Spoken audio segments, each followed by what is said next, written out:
Bienvenidos al nuevo comentario de la Hora Silenciosa 2021, donde líderes juveniles de todo el mundo estarán participando con nosotros. En el día de hoy tendremos a Joel Vitar.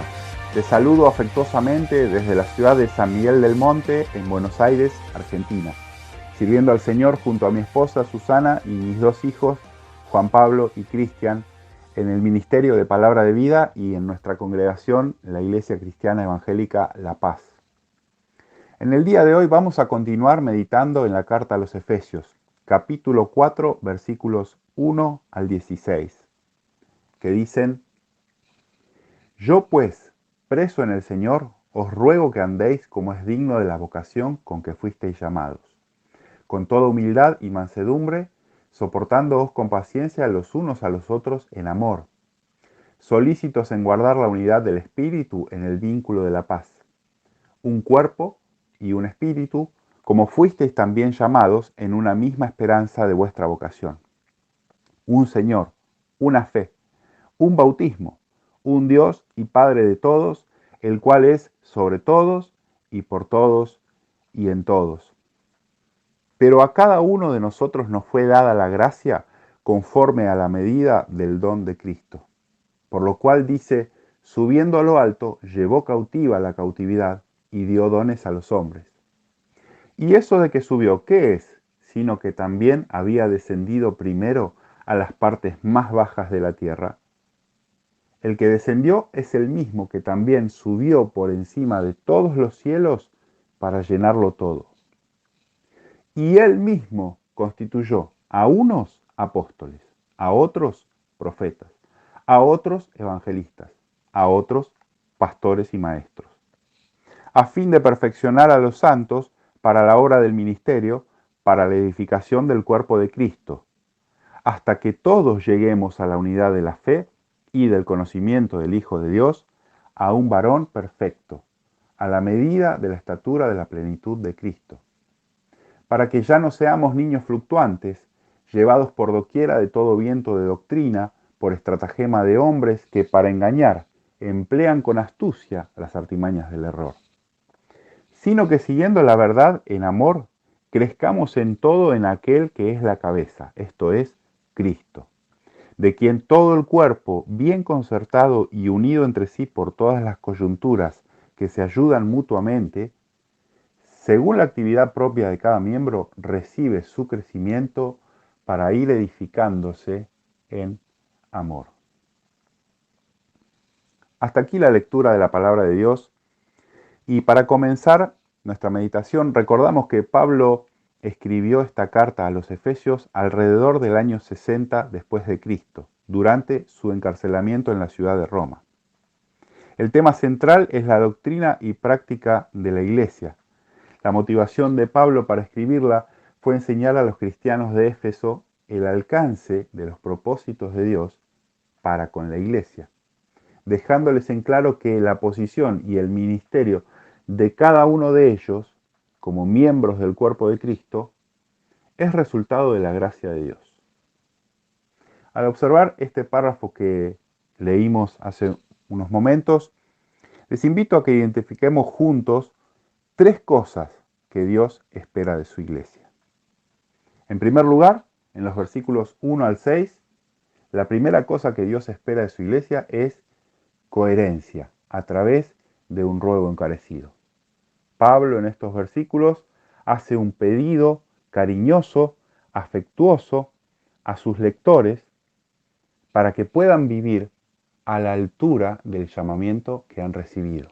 El versículo 1 habla de dignidad en el andar, como es digno de la vocación. El versículo 2, amor al interactuar, con toda humildad y mansedumbre, soportándoos con paciencia. El versículo 3, diligencia al integrar, porque dice solícitos en guardar la unidad del Espíritu en el vínculo de la paz. Los versículos 4, 5 y 6, Pablo enumera 7 bases para la unidad cristiana.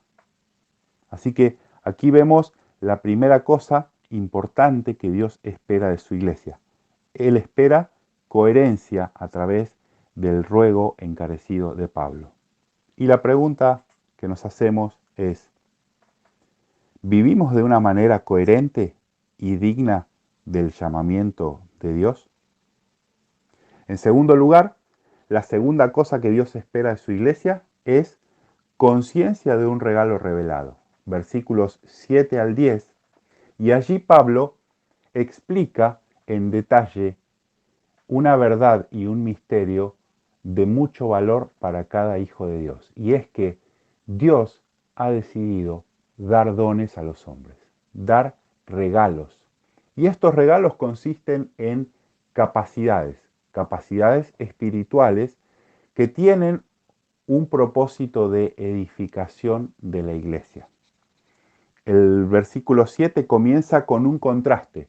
Venía hablando en forma general para toda la iglesia, haciendo énfasis en la unidad. Pero en el versículo 7 hay un contraste marcado por las palabras pero cada uno. Y ahora en estos versículos Pablo va a tratar en forma personal con cada cristiano, explicándoles que Dios ha decidido dar, otorgar en forma particular a cada uno de sus hijos una de estas capacidades o varias de estas capacidades espirituales, estos dones. Los versículos 8, 9 y 10 nos detallan cómo es que a través de la obra de Cristo, su descenso y su victoria en la cruz y su ascenso y glorificación es que Él puede dar dones a los hombres. Así que la segunda cosa importante que Dios espera de su iglesia es conciencia de un regalo revelado. Y la pregunta que nos hacemos es: ¿conocemos qué dones nos dio Dios en particular a cada uno de nosotros?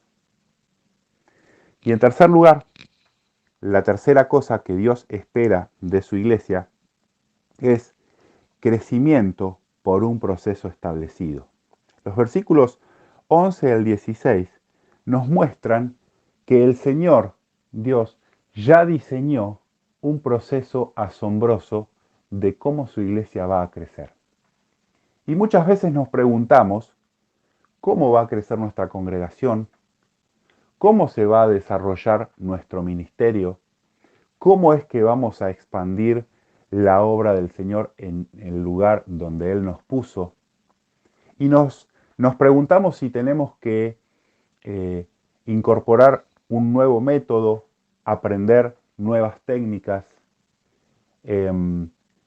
conseguir nuevas oportunidades de programas y recursos, y todo eso está bien.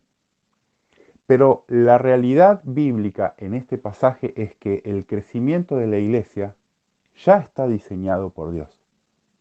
Y vemos en estos versículos todo el proceso. El versículo 11 dice que Él mismo constituyó dones y capacidades y ahora en forma ministerial, un poco más general. El versículo 12 habla del propósito de estos dones y de estas capacidades, porque habla de capacitación y edificación. El versículo 13 nos muestra una visión de lo que Dios espera de su iglesia, como si fuese la foto final, el cuadro completo de la visión que Dios tiene de esa iglesia perfecta. Los versículos 14 y 15 podríamos resumirlos en pensar en debilidades y amenazas contrastadas con fortalezas y oportunidades que tiene la iglesia al crecer y madurar en el proceso que Dios diseñó. Y finalmente, en el versículo 16, el misterio es revelado por completo. ¿Cómo es que crece el cuerpo de Cristo? ¿Cómo es que la iglesia se desarrolla y alcanza la plenitud? Pues crece por el ejercicio de los dones de todos y cada uno de sus miembros. Así que esta tercera cosa importante que Dios espera de su iglesia es crecimiento a través de un proceso establecido. Y la pregunta que nos hacemos es: ¿ocupamos nuestro lugar y ejercemos nuestra función en la iglesia del Señor? Espero que estos desafíos y estas cosas que hemos compartido hayan sido de ánimo para tu vida. Recordá que este audio no reemplaza tu tiempo a solas con Dios. Es muy importante que continúes profundizando en las Escrituras y escribas tus aplicaciones personales. Me despido con un fuerte abrazo y que Dios bendiga grandemente tu vida.